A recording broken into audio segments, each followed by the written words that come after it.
new kind of colonialism stalks the world today and threatens our independence. It is brutal and totalitarian. If we do not act promptly and decisively in defense of freedom, new Cubas will arise from the ruins of today's conflicts. What we are watching is a four-phased operation. Phase one has been completed, the seizure of Nicaragua. Next is El Salvador, to be followed by Honduras and Guatemala. It's clear and explicit. Good evening. The domino theory is back in the news, this time as a rationale for increased aid to El Salvador. I know the American people will support what is prudent and necessary, providing they think we mean what we mean and that we are going to succeed and not flounder as we did in Vietnam. For most Americans, it started 13 months ago in this room, in public hearings, in testy exchanges between senators and the Secretary of State. Warnings about a country in Central America that many of us had only vaguely heard of. A country called El Salvador. A country at war. Warnings that echoed another era. Are we witnessing another communist takeover in our own hemisphere? Is the United States again becoming hopelessly entangled in another civil war? Is the information that we are getting from our government the truth? In the past year, the conflict has grown worse, much worse. The Russians, the Cubans, the Nicaraguans, we are now told with certainty, threaten our vital interest in Central America, threaten our security, threaten peace in our own backyard. Bill Moyers went to Mexico and El Salvador. Mike Wallace traveled to Nicaragua, and Ed Revolt to Guatemala.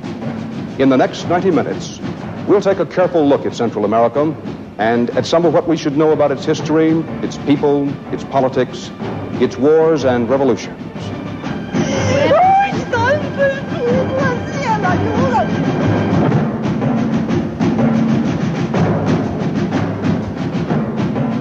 Central America in Revolt,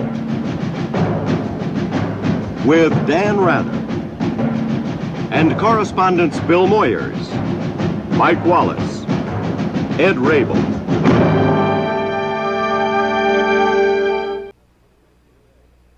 In a world of 167 independent nations, we often forget that some of the lands foreign to us are actually close by. The countries of Central America are only 2 hours by plane from Miami. The smallest country in Central America, El Salvador, is crowded and poor. That's about all most of us have known about it until now. We're learning fast. This is the war the Reagan administration calls the decisive battle for Central America. It's a civil war, but we're told the Soviet Union is working through Nicaragua and Cuba to help the insurgents win a victory for communism. We're told our own security is at stake here. By now, the sights and sounds of the war itself are as familiar as the evening news. But most of us have not seen how the war came about. It did not just happen yesterday. It happened over many yesterdays, all of them filled with violence and terror. That's the frustrating thing about reporting this story. There is much of it we cannot show you.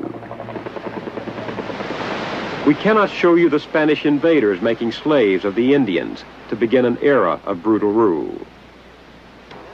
We cannot show you the big coffee growers of 100 years ago forcibly taking land on which the peasants grew food. And we cannot show you that crucial bloody year of 1932.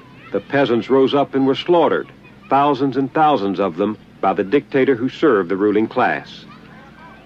The word for the massacre is matanza, a word still heard in our time on the streets of El Salvador. You could hear it 3 years ago when opposition to the government spilled into the streets and the military opened fire.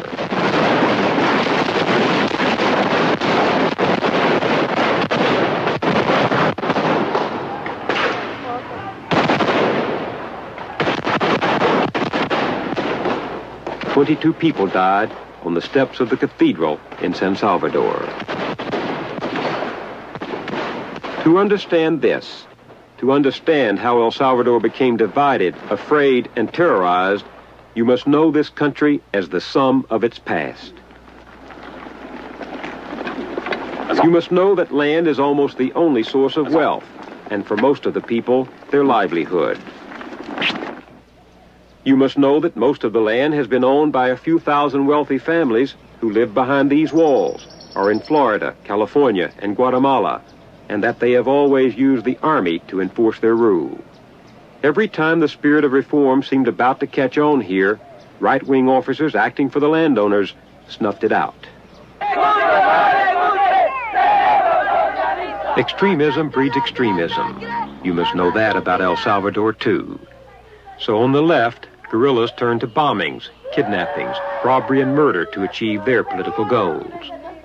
On the right, death squads hired by the rich murdered priests and peasants suspected of sympathy with the left, while the police and National Guard conducted a reign of terror against any who challenged the government and the oligarchy in charge. Throughout the 1970s, this land, the only country in the world named for the Savior, ran wet with blood. Today, we are told, is a new day. A civilian is president, Jose Napoleon Duarte, and they're even holding elections.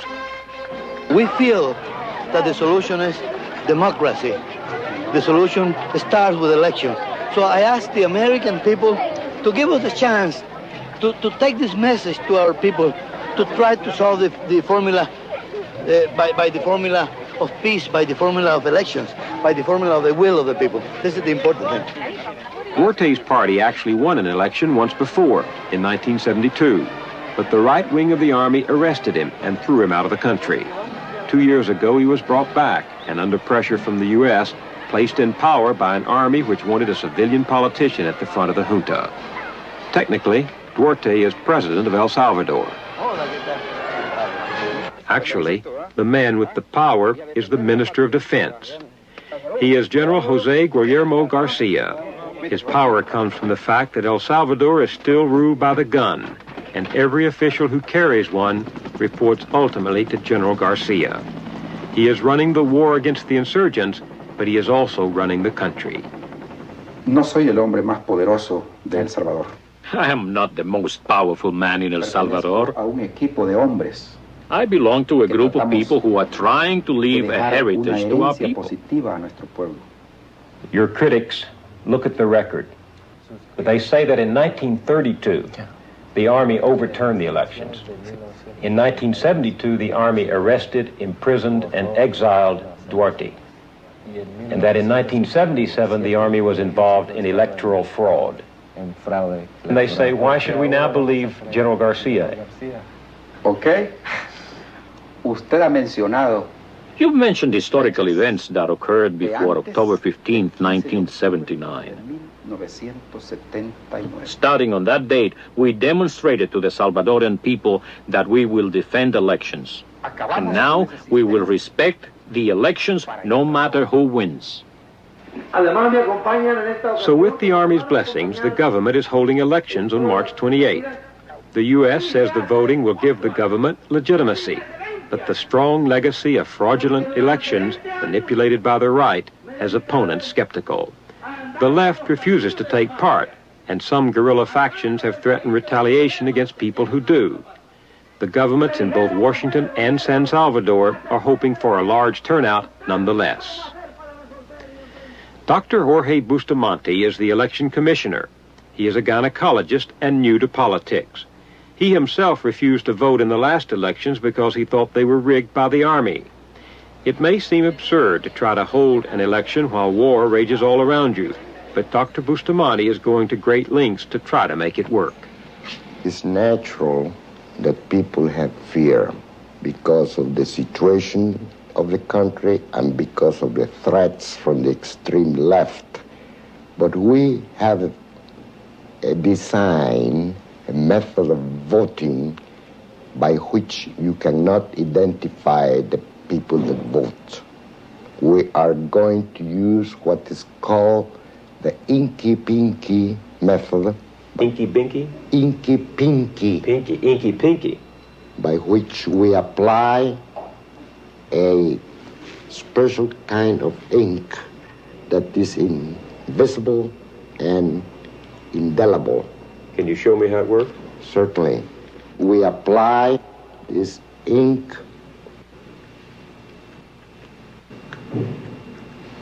and that stain will disappear within few minutes. And look what happened when we apply the ultraviolet light. Oh, yes. If you want to go and vote again, you cannot, because that mark there will last for at least 24 hours.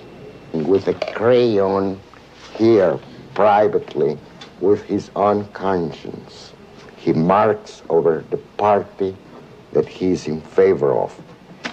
Then doubles the ballot, nobody knows where the mark is, drops it in the box. The country has been ruled for 50 years by the military. How can a people who have had so little experience in the democratic process take it on now, make it work? There is always a first time in everything. To prove its good faith this time, the government has started to turn land back to the peasants. But reform is going slower than promised, and there are powerful interests that still oppose it. Que viva El Salvador! Men like Roberto D'Aubuisson. He's the former army officer thought by many people here to control the right-wing death squads. The State Department even refused him a visa because he's considered undesirable. A former American ambassador has described D'Aubuisson as a psychopathic killer. He has never been convicted of a crime, but then no one has been tried for murder in this country since the 1960s. Now Robert D'Aubuisson is campaigning for a seat in the new assembly.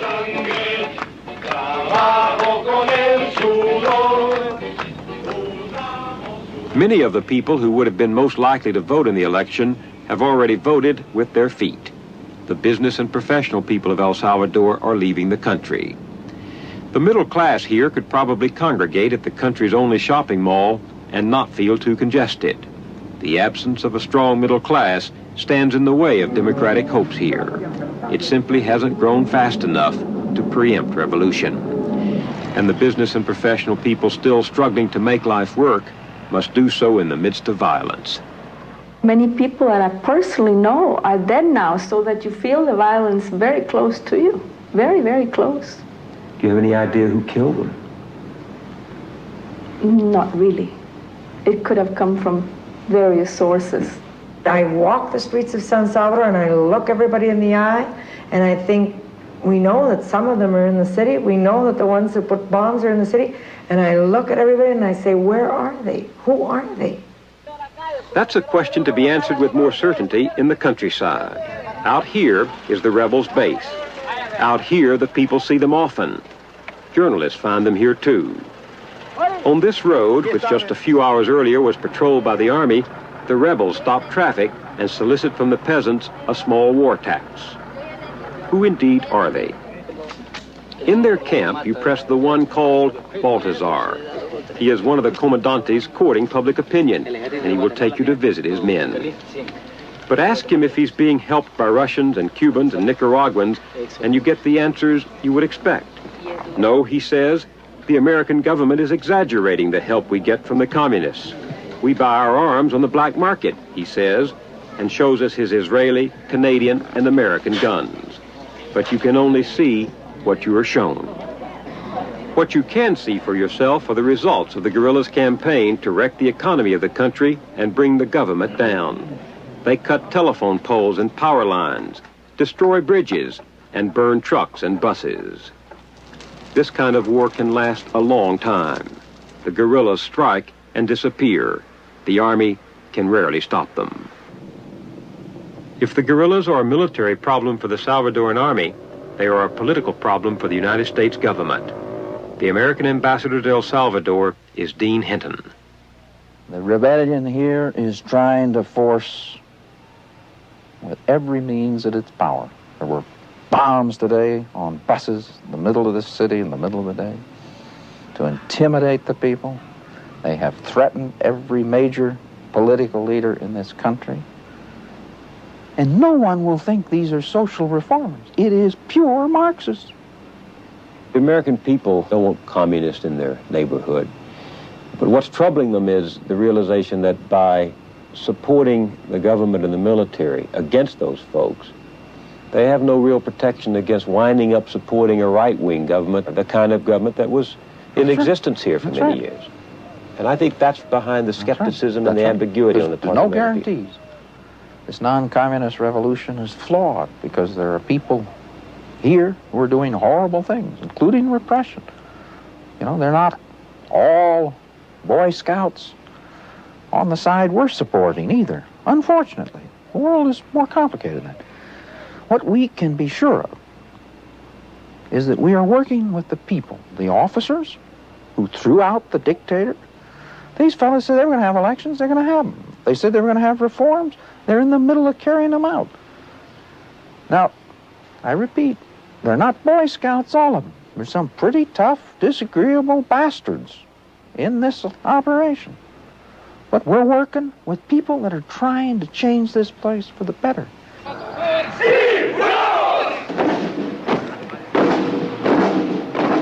That's the gamble Washington is taking.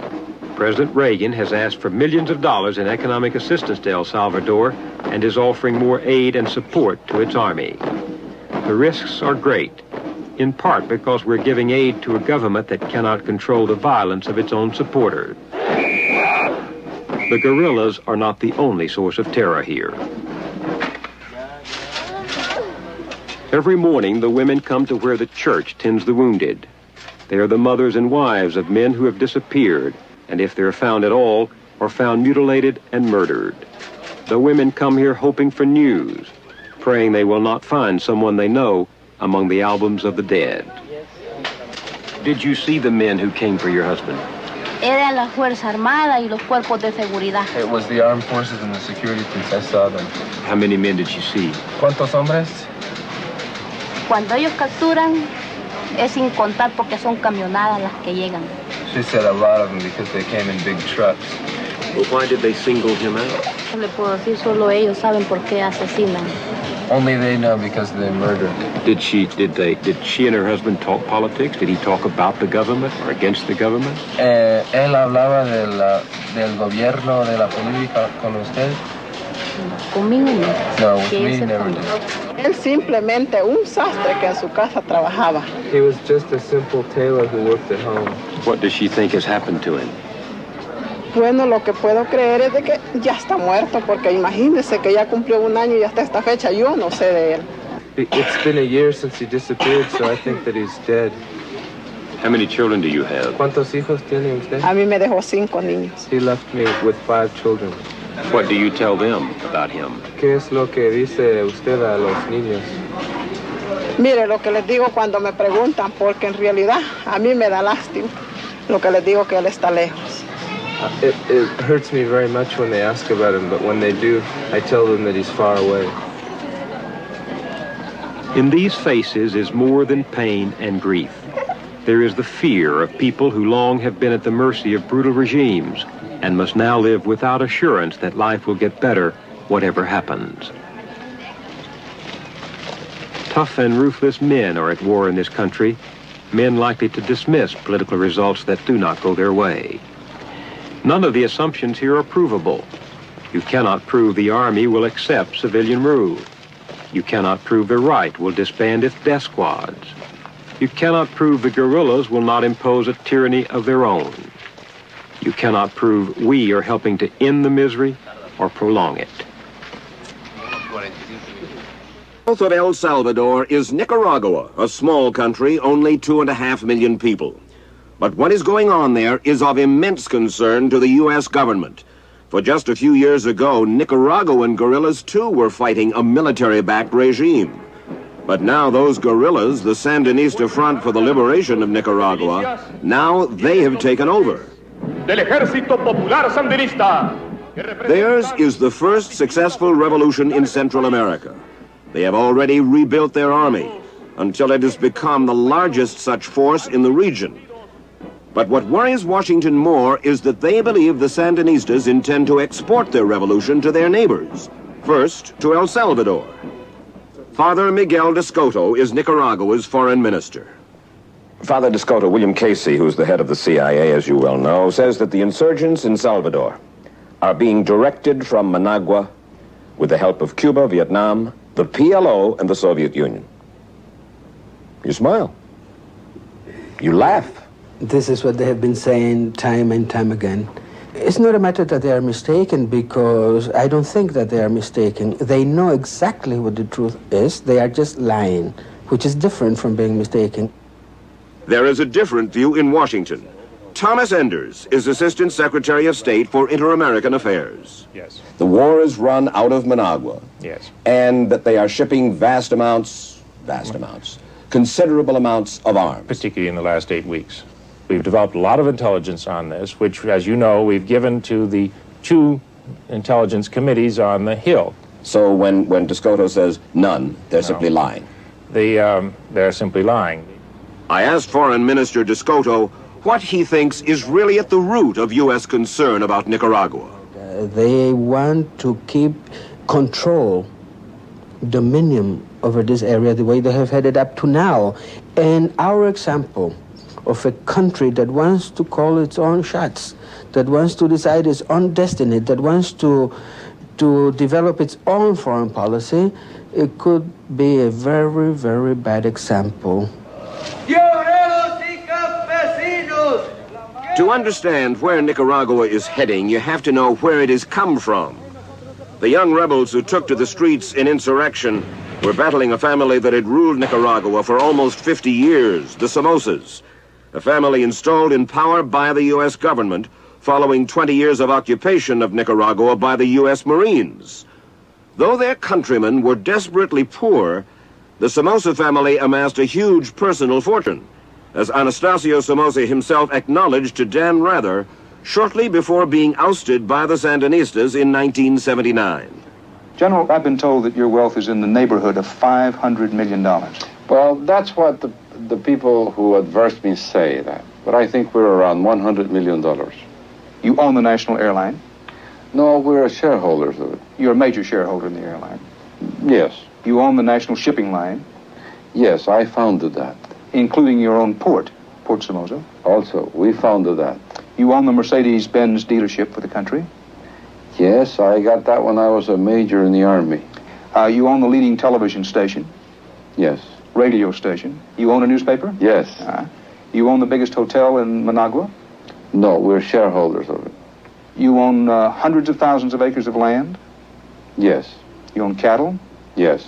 You own huge financial interests in banks and insurance companies? And yes, we could go on and on. Nicaraguans remember that the U.S. helped the Somozas stay on and on, protected by the National Guard, trained and mainly equipped by the United States. A guard that, in the final years of Somoza, carried out its mission with ruthless brutality.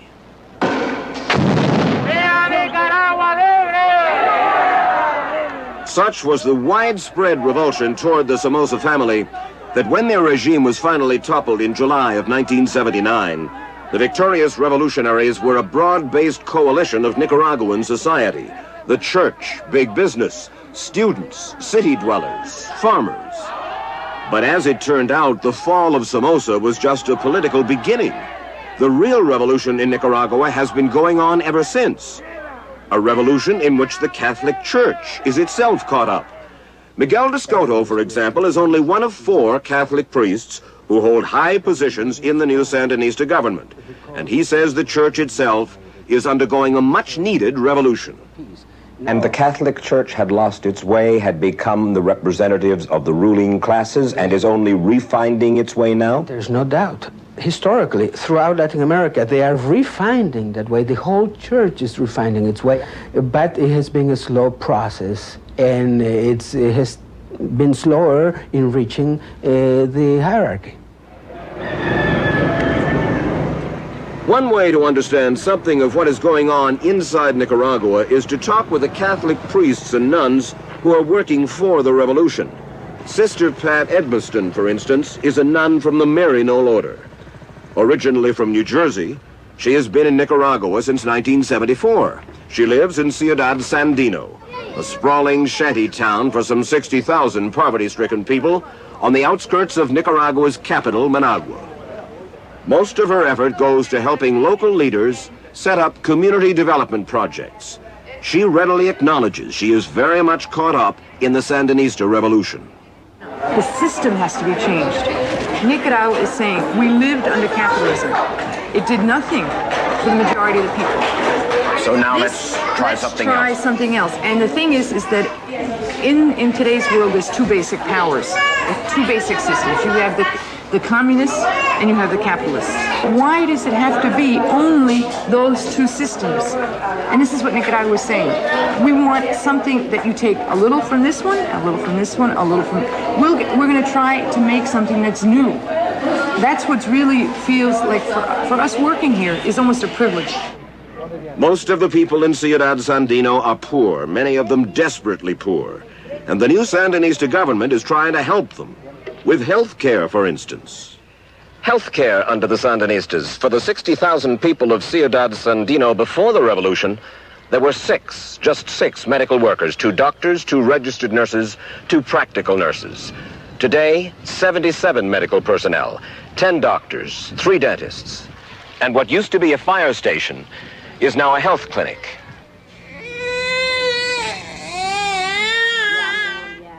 With health care now free to all in Nicaragua, there is a tremendous need for doctors, made worse by the fact that many Nicaraguan doctors left after the revolution. That's one of the reasons, says the government, for the several hundred Cuban doctors who are working here now. Volunteers, they say, as in the new clinic in Ciudad Sandino, doctors Maria Acosta and Felipe Gonzalez. Gonzalez's mission, he says, has nothing to do with politics.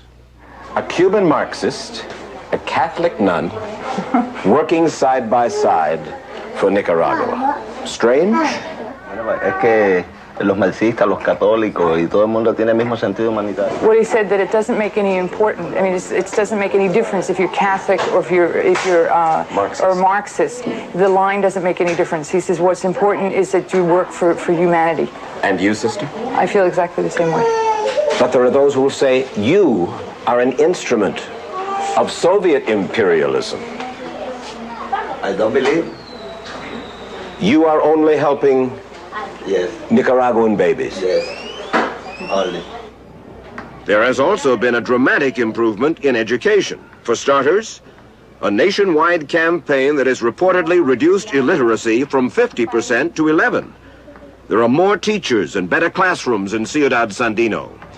We asked a class of grade 6 students how they rate some famous figures. Are they good, bueno, or bad, malo? Somoza, malo or bueno? Malo. Reagan, malo or bueno? Malo. Fidel Castro, malo or... Bueno. Do you know the national anthem of Nicaragua? Would you please repeat to me the line that says the U.S. is the enemy of mankind? No, it doesn't say the U.S. What does it say? It says we're fighting against the Yankees, the enemy of humanity. Well, now, by any other name, who are we talking about? And isn't it understandable? Isn't it understandable then, under those circumstances, that the Yankees, that's me and you, do you believe that we are the enemies of mankind? The way that the State Department and the United States government is going now, yes. Another of the major reforms under the Sandinistas has been a moderate land reform. Thousands of formerly landless peasants have been given farms to work. One of the foreign experts supervising that program is another Catholic priest, Father Peter Marchetti, an American Jesuit from Nebraska, who says he's totally behind the Sandinistas. The peasants are getting land. The people are learning how to read.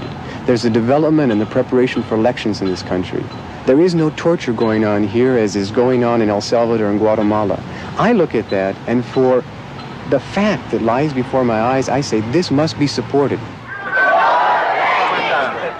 But priests and nuns are not in charge in Nicaragua. The men who really call the shots are the 9 revolutionary commanders, the comandantes, 2 of them shown here, former guerrilla fighters. Their views on the world are much more radical, many with a strong Marxist bent. And as those commanders have grabbed for more and more power, the moderates, who had earlier supported the broad-based revolution against Somoza, they have slipped away. Even some church leaders have turned critical of the government.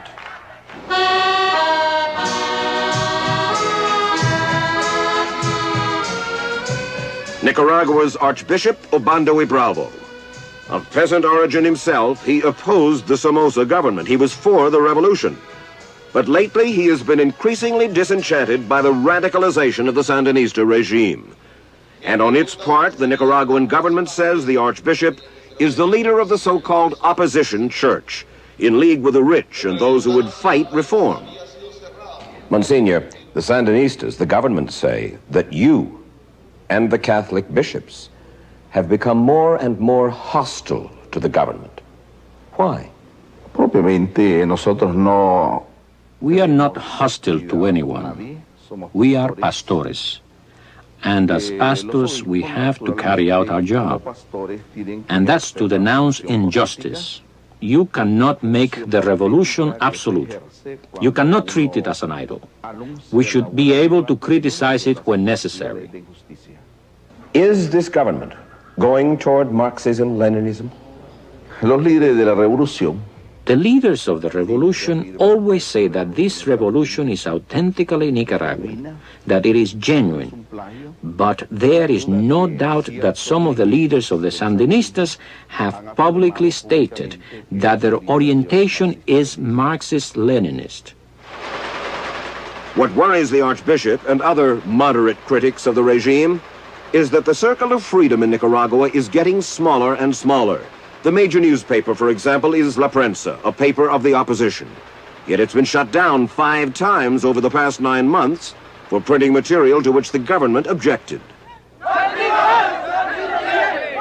The government talks about preserving political democracy, but demonstrations like this by militiamen shouting menacing slogans help convince the opposition parties not to hold their rallies. There are serious questions about the government's economic policy as well. While the Sandinistas say they want to encourage private enterprise, that they want a mixed economy, state and private both, at the same time they have been taking over many large businesses. And when business leader Enrique Dreyfus signed a public statement that Nicaragua was going Marxist-Leninist and that opponents of the Sandinista regime might one day be hung from trees, the government put Dreyfus and 3 more businessmen in jail for 4 months. Mr. Dreyfus, if this government is, as you suggest, heading down the path to Marxism-Leninism, how come there are so many Catholic priests working inside or the government or for the government? There are in the church many priests who feel they have to do something about the problems in the society. Yes. And they think that by having a close relationship between the church and communism, they will find a solution. I think they're totally mistaken. One thing is communism and the other thing is religion. The Marinols were expelled from China. Why? The communist regime. Do you think it's possible that someplace down the line, when the Sandinistas are really in power here and have it running, if they do, that the Marinols might be expelled from Nicaragua? If we would see that the government of Nicaragua were to change, where the people were to suffer as they suffered under Somoza, we would be against that government the same as we were against Somoza. The Sandinistas say they want democracy in Nicaragua, but they have hardly treated the Mosquito Indians on Nicaragua's east coast in a democratic way. They have forcibly uprooted them and moved them into camps. The Sandinistas claim they had to do this because some of the Mosquitos were being armed and trained by anti-Sandinista forces operating from across the border in Honduras, backed, claim the Sandinistas, by the CIA. That Honduran border is heavily patrolled by Sandinista forces. The Sandinistas say it is hard to build a democratic society when you're under siege by the United States, which has cut off all economic aid and has tried as well to block the flow of desperately needed dollars from other sources. But worst of all, say the Sandinistas, they fear that the U.S. will succeed in pushing its client states in the region actually to invade Nicaragua. They're all going to get together and gang up on poor Nicaragua. No, I'm not sure that they are going to, but we certainly know that there are efforts being made. After all, the United States always, traditionally, has used other people to do their own dirty work. We're not in the business of overthrowing governments. The Washington Post says administration officials acknowledge that the president has approved a $19 million plan to create a Latin American military force to operate against Nicaragua. CBS News has confirmed that in the White House. What is your comment? We often get requests to say whether so-and-so is an intelligent agent or whether such and such a covert operation is underway, and we never comment on them in any way. But could Nicaragua pose a security threat to the Panama Canal or to the southern United States? No, we're not thinking of Nicaragua as a threat now to the United States security. We're thinking about what will happen to the region over time if, in fact, it is organized by Cuba-like government, which bring in large numbers of foreign military personnel and weapons and gradually begin to build up the way Cuba has, perhaps invite ultimately a Soviet presence, as Cuba did. What will be our situation then in the canal? What will be our situation in the southern part of the United States? Were the Nicaraguans better off under Somoza than under the Sandinistas? I can't answer that question. What I can say is this, is that we are trying very hard to give the peoples of Central America and ourselves an alternative between Somoza and the Sandinistas, between a right-wing dictatorship and a left-wing dictatorship. They talk about their being so concerned about Nicaragua and about the future of democracy in Nicaragua. Well, let me tell you something that I have never said before. I am very concerned about the future of American democracy and about whether or not the government of the United States, the Reagan administration, has not abdicated from its commitment to defend democratic values. The Sandinistas have stepped up the training of their military forces, like these, since counter-revolutionary infiltrators succeeded in blowing up 2 key bridges last Sunday. And the Nicaraguan government has suspended all individual rights for citizens for a 30-day period, they say, because of what they call U.S. plans for aggression. We heard over and over again in Nicaragua, even from opposition leaders, that the United States, by its hardline stance on Nicaragua, could actually wind up strengthening the Sandinistas, giving them the excuse of a national emergency to squelch dissent and to demand that all Nicaraguans unite now behind the banner of the Sandinistas. Guatemala, situated between southern Mexico's vast oil fields and embattled El Salvador. Guatemala, a country Alexander Haig calls strategically the most important of all Central American nations. Here, too, there's civil war. It's shaping up to be the biggest and bloodiest Central America has seen yet.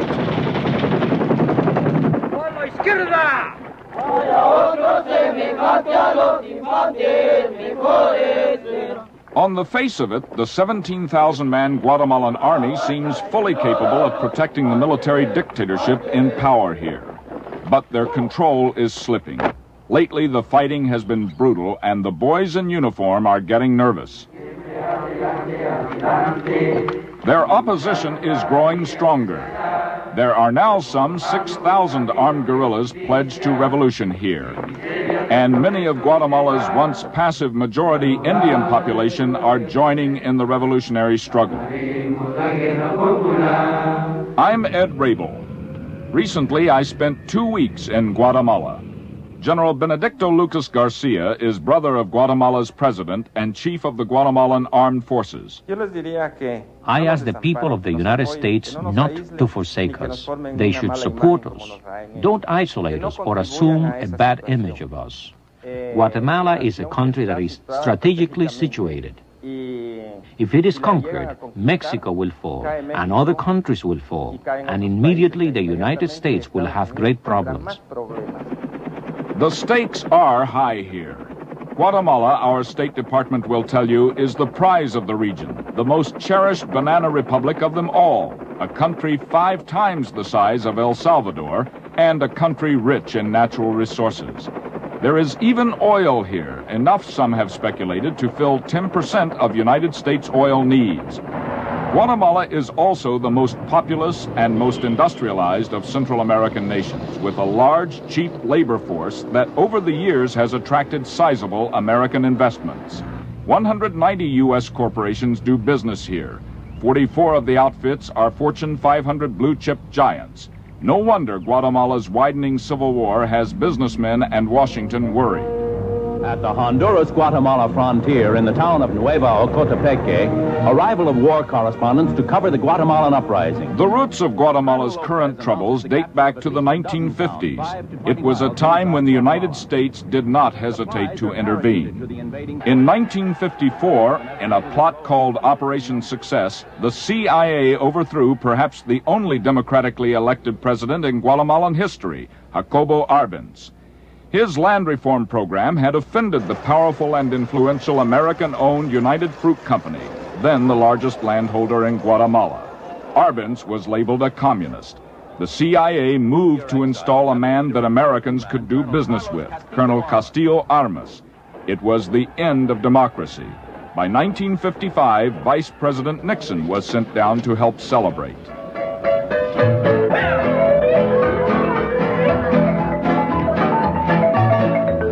Ever since, power in Guatemala has stayed in the hands of an ultra-conservative group of fat cats, wealthy landowners and industrialists friendly to American business interests, the legacy of 54. Representing just 2% of the population, they own 70% of Guatemala's lands. By most accounts, their grip on power is maintained by a ruthlessly repressive military government. Americans, as in 54, are part of the established in crowd. At this club where American businessmen socialize, the thought of revolution is, of course, disquieting. With the war growing, some businessmen have packed up their investments and gone home. Most have not.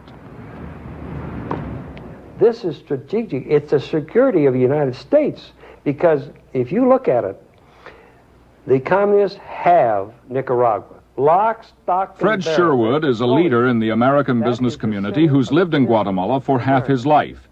He flew in the CIA-backed Air Force in 1954, and he's ex-president of the American Chamber of Commerce in Guatemala. This is not strictly a political thing here. It's not human rights. It's a strategic thing now. It's a defending the United States against taking over these countries by the communist forces. Sherwood's own personal holdings in Guatemala are considerable. He owns a rubber plantation, a cement factory, and manages a textile mill. He rides to work each day with a trusted bodyguard.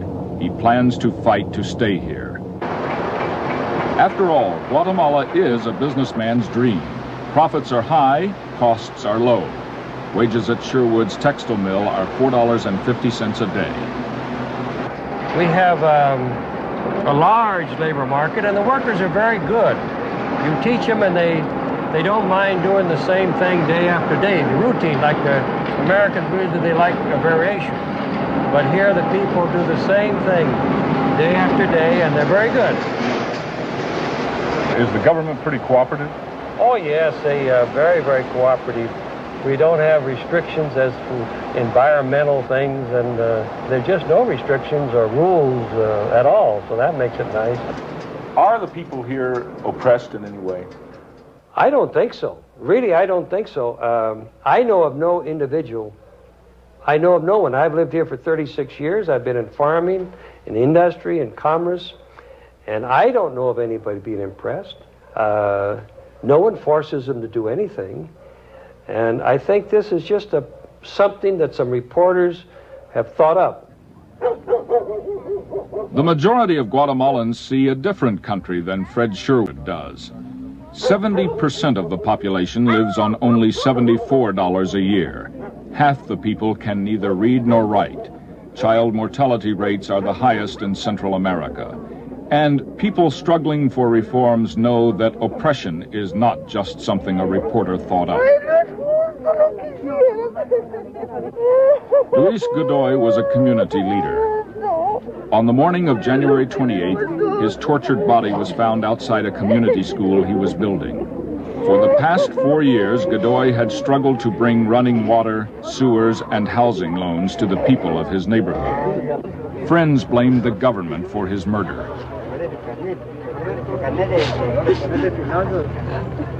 Incidents like this are typical. Men and women like Godoy are viewed as threats to the economic status quo and considered communist enemies of the state. According to Amnesty International, the Guatemalan government operates a deliberate and planned program of political murder. In the last 4 years, it is estimated there have been 11,000 killings. The body count is now reported to be up to 50 or 60 a day. People from all over the country are disappearing, winding up in anonymous graves. Priests, nuns, journalists, labor leaders, teachers, students, and peasants are among the dead. Opposition political party leaders are especially hard hit. Sergio Sanchez was a town mayor machine-gunned on the way to his office. He belonged to the moderate centrist Christian Democratic Party, whose leadership claims they are being systematically exterminated. Fred Sherwood says such reports of violence are overblown. I want to ask you a question about something a politician here in this country had told me. And he said that more than 120 of his party's leaders had been assassinated in about an 18-month period. I'm just wondering what you make of that kind of statement. Well, first place, I'd very much question it because I don't think there's been 120 people of all types assassinated here in the last year. I mean, I'm not counting the peasants or men of that category. No, I think that's probably exaggerated to a great extent. There were a couple politicians assassinated a couple years ago, but believe me, they were way out in left field, and these people are, I think, our enemies. They're against our way of life, and maybe assassination is not the right word for it, but I don't think they should be continued, allowed to run free to try to destroy our form of government, our way of life, in other words. Yo soy un campesino indígena. I'm an Indian peasant who has suffered since my childhood. Repression, discrimination, and oppression, along with my parents. Ontario Tof Medrano is a founder of Guatemala's largest peasant labor organization. In 1979, government repression forced him and his organization into joining with the guerrilla army of the poor. Their standard depicts Che Guevara, a Marxist hero of Latin American revolutionaries. This interview and other guerrilla scenes appearing in this story were purchased by CBS News from an independent film crew working underground in Guatemala earlier this year. No existe libertad. In Guatemala, liberty doesn't exist. The organizations that have wanted to struggle legally can't. Because in Guatemala, there isn't any legality. It broke down a long time ago. So for a long time, the organizations that have wanted to struggle legally have been beheaded. Their leaders have been eliminated, assassinated, kidnapped, and massacred. Gilberto is a peasant organizer working with the guerrillas in the countryside. We've tried many ways to improve the situation, and we haven't been able to. We've tried by means of political parties. We've tried with cooperatives, by means of popular organizations, by means of petitions to the government. In many ways, we've tried to improve the situation. However, nothing has given any results, because the government in Guatemala, that is to say the rich people in Guatemala, aren't disposed to let go of even 1 penny of everything they are robbing from us. Therefore, we don't have any other alternative but armed struggle and making a popular revolutionary war. In Quiche province, where the fighting has been heaviest, members of the guerrilla army of the poor train for battle. The average age of these soldiers is around 17. Some are much younger. Nearly all are Indians. They are kids, maybe, but they're playing for keeps. The Guatemalan government would say that what you're seeing is the sinister work of international communism. In fact, some guerrilla leaders have traveled to Cuba for advice. But the revolution is essentially homegrown, the rebels insist, a class war. Weapons and uniforms, they claim, are captured from the Guatemalan army or bought on the black market. We are not Soviets or Nicaraguans, they add, we are Guatemalans. I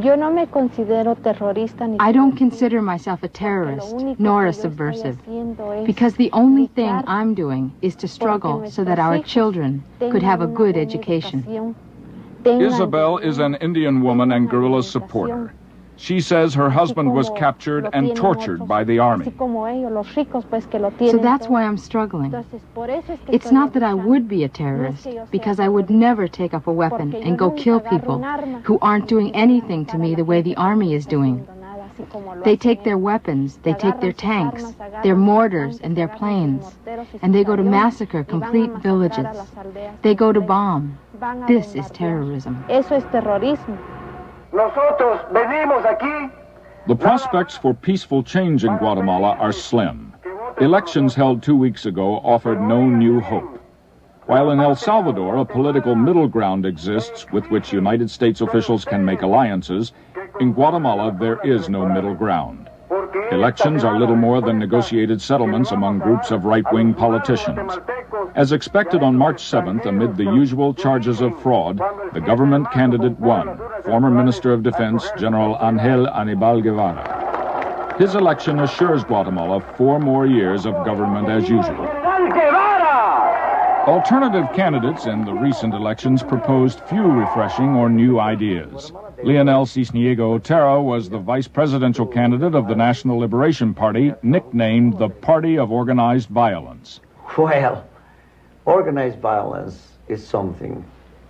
You see, organized sound is melody. Organized violence could be strength. Sometimes you have to face the truth. Oh, that was the same in Nagasaki and Hiroshima. You had to kill people, otherwise wouldn't stop. That happened also everywhere. A war has taken place. And this is a war. If only for the sheer scale of it, the Guatemalan War promises to deliver many more headaches than the Salvadoran War. Scenes like this one are already sending shudders through the Guatemalan palace all the way to Washington. President Reagan, sympathetic to business and political interests here, has made it clear he'd like to help. But the United States Congress is not likely to ignore the abuses of democracy and justice that abound here. Since 1977, when President Carter introduced his human rights policy, Congress has blocked most aid packages. Still, just last year, President Reagan sidestepped congressional prohibitions and sent down $3.2 million worth of jeeps and trucks. And recently, President Reagan made an official request to Congress for $250,000 more worth of training, a foot in the door for further aid. Meanwhile, the Guatemalans continue their appeals, insisting they are next up on an international communist hit list. I think our enemy is fighting to implant an extreme leftist dictatorship here in Guatemala, a communist dictatorship. The real leaders are not Guatemalans. The leaders are foreigners. Cubans and Nicaraguans have been detected here. They are directing the subversive operations. They want to impose extreme leftist ideas. Keep my people in mind, the children who are being massacred, the defenseless women and old people who are being massacred by the murderous army. I ask the people of the United States that they oppose the intervention of the United States in Central America. If not, they will embark on another situation like Vietnam. Because I repeat, the people of Central America, we are ready to spill our blood for our dignity. Carter introduced his human rights policy, Congress has blocked most aid packages. Still, just last year, President Reagan sidestepped congressional prohibitions and sent down $3.2 million worth of jeeps and trucks. And recently, President Reagan made an official request to Congress for $250,000 more worth of training, a foot in the door for further aid. Meanwhile, the Guatemalans continue their appeals, insisting they are next up on an international communist hit list. I think our enemy is fighting to implant an extreme leftist dictatorship here in Guatemala, a communist dictatorship. The real leaders are not Guatemalans. The leaders are foreigners. Cubans and Nicaraguans have been detected here. They are directing the subversive operations. They want to impose extreme leftist ideas. Keep my people in mind. The children who are being massacred, the defenseless women and old people who are being massacred by the murderous army. I ask the people of the United States that they oppose the intervention of the United States in Central America. If not, they will embark on another situation like Vietnam. Because I repeat, the people of Central America, we are ready to spill our blood for our dignity.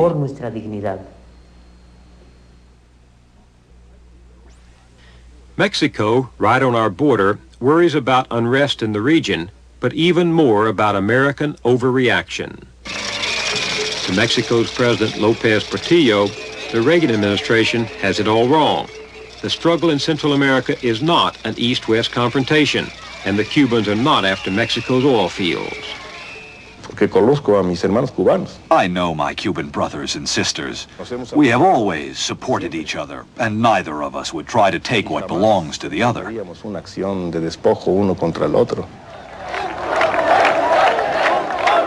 Lopez Portillo urges the Reagan administration to accommodate, not confront, Central America's revolutionary movements. Last month in Nicaragua, he outlined a plan calling for talks on 3 fronts simultaneously. The United States would talk directly with Cuba. Nicaragua and the U.S. would sign a non-aggression pact, the U.S. renouncing any effort to overthrow the Sandinista regime, and the Nicaraguans promising to halt the buildup of its arms. And finally, negotiations on El Salvador, which would include representatives of all political forces there. President Lopez Portillo offers his own services as a mediator in all of these negotiations. Mexico would provide the medium of communication, a role we believe to be indispensable. We're not demagogues. We do not have any special interest. We simply want to be useful in the region. The State Department has expressed some interest in negotiations along the lines of the Mexican plan, but so far, no commitments. The administration says it has made proposals to Nicaragua, but that there can be no progress unless the Sandinistas agree in advance to stop helping the rebels in El Salvador. We very much respect the proposals he's made. But the question is not, I would think, what Mexico is concerned about so much as ultimately what concerns the United States. That's what we make our policy on, is it not? We're not asking the president of Mexico, however much we respect him, to make our policy for us. But there are others in Washington, like Massachusetts Congressman Jerry Studs, interviewed by Dan Rather, who see the Mexican plan as a last chance for the U.S. I think it is quite clear that if one rejects a negotiated settlement, and that is, after all, what the Mexican president is offering to use his good offices for, there's only one other alternative, and that's a violent or a military solution. Do you recognize that the United States has a legitimate interest in El Salvador? I do understand that the United States is interested in safeguarding its security. I am a realist. But why should it be that the great American democracy gives its support to repressive solutions and to dictatorships? This is a paradox which the free world can never understand. The Mexicans believe that the Salvadoran Revolution has history on its side. They see it as a struggle for liberation which might be moderated but cannot be stopped. They provide the Salvadoran rebels with a political base here in Mexico City, just as they did for Castro in the 50s and for the Sandinistas from Nicaragua in the 70s. Aware that radicalism in the region could spill across their own borders, aware too that the combination of newfound oil wealth and vast poverty leaves them particularly vulnerable, the Mexicans are looking for peaceful solutions. They wish the Reagan administration would stop using Central America as a platform for tough talk against the Russians. While the United States has been wasting its rhetoric, wasting its firecrackers in Central America, the Russians have been preparing what they have prepared in Poland. Carlos Fuentes, Mexican writer, diplomat, political scientist, formerly his country's ambassador to France. And that is really much more of a test case that what happens in a little Central American republic of 2 million people that wants to be free from its colonial heritage, from its death squads. You said these rights that we believe in are being violated by repressive regimes in Central America. Are they not also being violated by Castro and Cuba? And isn't this a legitimate concern of the American administration? Yes, but then you would have to be extremely even-handed. You can't have two sets of values. You're against everybody who violates human rights everywhere, or then you start becoming choosy, no? Oh, I don't look at violations of human rights in Argentina because they might sell wheat to the Soviets, and I don't look at it here and there, but I look at it here because that's where I can prove my machismo and create a great froth of public opinion and maybe win a few congressional seats with a bold attitude in Central America. Then you have a double standard. You're asking for one standard. Well, one standard can be a policy of strict non-intervention, of not prejudging anybody, and of cooperating with everybody and letting people fix their own affairs within their own homes. Revolution is one thing across the ocean, but another thing on your own border. What would be the consequences for Mexico of a military victory by the rebels in Guatemala? That they would set up a system which fits the desires of the Guatemalan people, nothing more. We're not worried. The Mexican Revolution took place on the other side of your border, and what happened? We now live together as neighbors. You know, I do not automatically support all nationalistic movements, but I always respect the principle of self-determination. If a people want to set up a certain type of government for themselves, they have the right to do so. If they can win that right. If they can win that right. And if they are allowed to win that right. I think the moral value is not intervention. It is to let people sort out their problems because they know their problems. They know their history, they know their cultures, they know their family affairs. It is presumptuous for the United States to intervene in countries of which it knows absolutely nothing. Because they appeared on the news about a year ago, suddenly everybody's an expert on El Salvador. Nobody's an expert on El Salvador except the Salvadorans. That is the truth. Many people bring up the analogy between Central America and Vietnam. Is it a fair analogy? It's not another Vietnam, it is another El Salvador. It is another Central America. It is one more time the United States making these gigantic historical mistakes in the hemisphere that cost it so much and that finally line up all our people against you. This is a sorry sight, the way you lose friends in Latin America. More every day that passes, you have more enemies in Central America, in Mexico, in the Caribbean, in South America, because of your policies. This is very, very bad. What we fear there is a repetition of these ancient histories. Well, there is obviously the burden of the past, and we have to be sensitive to that. How do we get rid of that burden? Well, that is, the way we get rid of it is by the actions we take. And the actions that we are taking are that we are backing a reforming government in El Salvador. We're going to try to help Costa Rica save its democracy by emergency economic aid. We're going to try to help Honduras consolidate its new democracy by emergency economic aid. And we are going to hold off supporting the Guatemalan government unless it is able to change its human rights performance. I think this country has a magnificent opportunity to outwit the Soviet Union once and for all, and on a worldwide scale, by opening itself to change in Latin America, by saying we dialogue with the Cubans, we support revolutions in El Salvador, in Nicaragua, we give them aid along with other nations. The United States will not be alone in this. It'll have Western Europe, it'll have Mexico and Venezuela along with it. Its best friends will support the United States in an opening towards the Caribbean and Central America comparable to the opening Richard Nixon made towards China. Comparable to that opening. Can a Ronald Reagan do that? Richard Nixon did it. Herbert Hoover established good relations with Mexico. They're good examples. They're not Reds, are they? General, the American people, myself included, are so sick and tired of being sent to be involved in military actions that have their hands tied in, that are not clearly defined why we're there, that we don't know quite who we're backing, we don't know whether or not they're going to win. If we want to get, why don't we just go down and do it? I don't think that the object is to make El Salvador the 51st state, Senator Biden. I think this indicates an administration which is doing very much, make the same mistake as my own Democratic administration did 18 years ago. Got us into a war, declaring nothing but good intentions the whole time. And I feel very strongly about it because my son went there, the only son of any congressman or senator who fought there in ground combat and was wounded in the entire 10 years of the war. The war. One war looks like another. Vietnam, El Salvador. And the way the press reports them looks to the Reagan administration like a major obstacle to its policy in Central America. Gene Kirkpatrick, United States Ambassador to the UN. I think that the American press's coverage on Central America generally has not been good. I think it was not good on Nicaragua and is not good on Salvador generally, particularly just never mind. No, I'm the prestige media. The prestige media, I think, have been particularly... if you believe it, give me both barrels. Don't hold back. No. The prestige media, meaning the networks, the major newspapers. Right.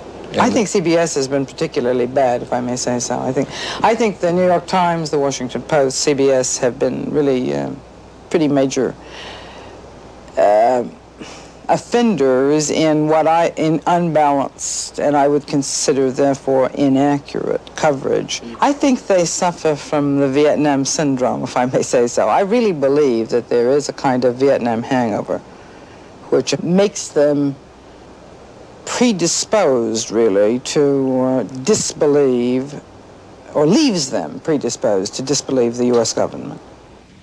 Yet it is precisely the government's credibility with the public, the press, and the Congress that has been so strained. A year ago, the State Department released a white paper to document communist intervention in El Salvador. They later acknowledged it was, quote, misleading.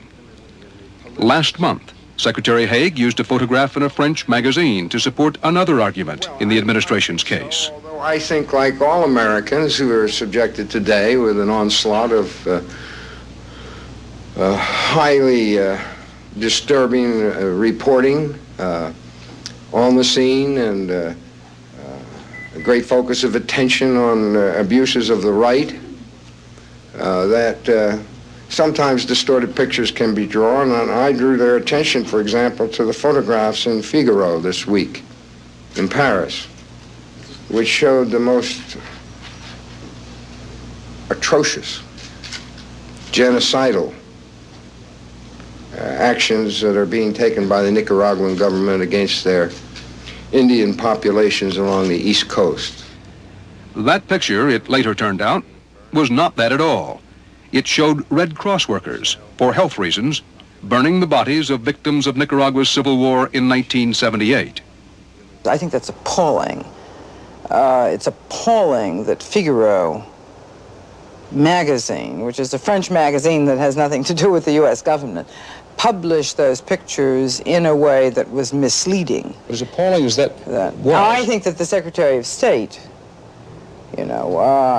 was taken in, if you will, by the Figaro picture. I mean, he referred to it. It was a shocking picture. I don't know whether you saw it.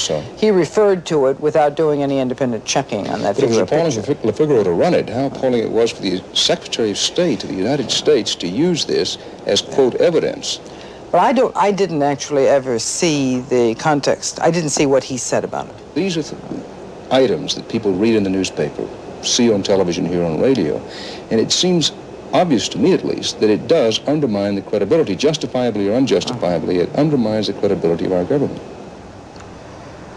Only if we hold our government to standards that we don't hold ourselves to, I would say. I think that it's not really reasonable, furthermore, to hold a government, any government, to standards of accuracy that the media do not hold themselves to. I don't think it's reasonable to expect governments to be perfect. But 3 days after our interview with the ambassador, the State Department, in still another effort to establish Cuban and Nicaraguan interference in El Salvador, held a press conference. They presented a young Nicaraguan who had been arrested while fighting with the Salvadoran guerrillas. That, too, proved embarrassing to the administration. They have tried through a type of psychological coercion to have me say certain things regarding what is happening in El Salvador. In fact, an official of the U.S. Embassy told me that they needed to demonstrate the presence of Cubans in El Salvador. This administration's information and evidence has a way of doing itself in, if given enough time. Congressman Studs and Connecticut Senator Christopher Dodd questioned the administration's perspective. I must say that I am struck occasionally, and the people of Central America must be struck, by the hypocrisy in statements from officials of the United States trying desperately to find a single Nicaraguan somewhere that they can prove Nicaraguan involvement, when by our own public announcements we have 55 uniformed American military advisors and over $100 million of American military assistance. We are hardly in a position to lecture someone else about not intervening in the affairs of El Salvador. The State Department did, however, hold a public briefing in which the CIA presented aerial photographs of the military buildup in Nicaragua. When they come out with the photographs of showing improved airfields, improved military capability in Nicaragua, I would think that many people who found themselves wavering in the middle would say, well, wait a minute, that's pretty serious, and maybe I'll swing behind the president's policy. Now, you've got to go back a long time when you had the intelligence community hold a press conference and bring out photographs to sort of demonstrate or underpin a policy. Now, frankly, it's a very shaky argument they're making about the extent and involvement of Cubans and Soviets in Nicaragua. Are they there? Yes, they're there. But to sort of create in the minds of the American people that this is the Cuban Missile Crisis, that's a real gap. I think this administration sees what it wants to see. They are trained, they are taught, somehow conditioned to see everything in the world as an element of a global confrontation between the free world and the communist world, between us and them, between the good guys and the bad guys. Their vision does not include grays or subtleties or nuances. It's a world of black and white. It's really a very tragic thing that there is an impression in this country among some people that Marxist-Leninist guerrillas, who are the tyrants of our time, in fact, somehow constitute forces of revolution and progress. And that, I think, is a potentially tragic misunderstanding. If you're truly interested in stemming the tide of creeping socialism or Marxism in our hemisphere, then I would suggest that we ought to pursue a policy that allows this country to identify with those who are trying to improve the basic quality of life under which they've been living. If we continually embrace the regimes that have repressed these people, have denied them the basic opportunities that we talk about so glowingly in speeches on the 4th of July, then we are going to see more and more El Salvadors, more and more Nicaraguas, and we're apt to face the very situation that Secretary Haig and President Reagan are asking us to try and thwart. Ragu home-style spaghetti sauce. Is this new? Introducing Ragu. A few final thoughts now from my colleague Bill Moyers. In the end, it is not what we feel about Central America that matters, but what we know. And we know very little compared to the enormity of events there. In a CBS News New York Times poll commissioned for this broadcast, only about 2 in 5 Americans know the U.S. is supporting government forces in El Salvador. We're not only poorly informed, but confused and divided. Opinion is about evenly split between support for the Salvadoran regime and support for the insurgents. Unfortunately, the debate over Central America has become polarized. The Reagan administration insists it all be seen in the light of the Cold War between us and the Soviets. The administration's critics often sound as if no revolution ever goes sour. My colleagues and I come back from Central America thinking it looks different up close than from afar, and different if you don't have an ideology to promote or a policy to defend. We saw not one region, but several countries, each with a different culture and history, and each in a different stage of revolution. The revolutions all began with one thing in common, the desire to be rid of dictators. We Americans have never really made up our minds what to think about revolutions ever since we won our own. If they threatened our strategic interests, we even opposed them. The presence of Fidel Castro's Cuba has been for 20 years a repudiation of American might and influence in our own neighborhood, and to be honest, a thorn in our pride. For the Caribbean is no longer a private lake, and the revolutions have come often with a vengeance. It is tricky now to tiptoe across a tightrope carrying the past on one shoulder and fear of our enemies on the other. But that's where we are. Unless the fate of these people is not to become entwined in global strategies and conflicts, we shall have to make our way slowly, with poise, using our conscience for a balancing stick.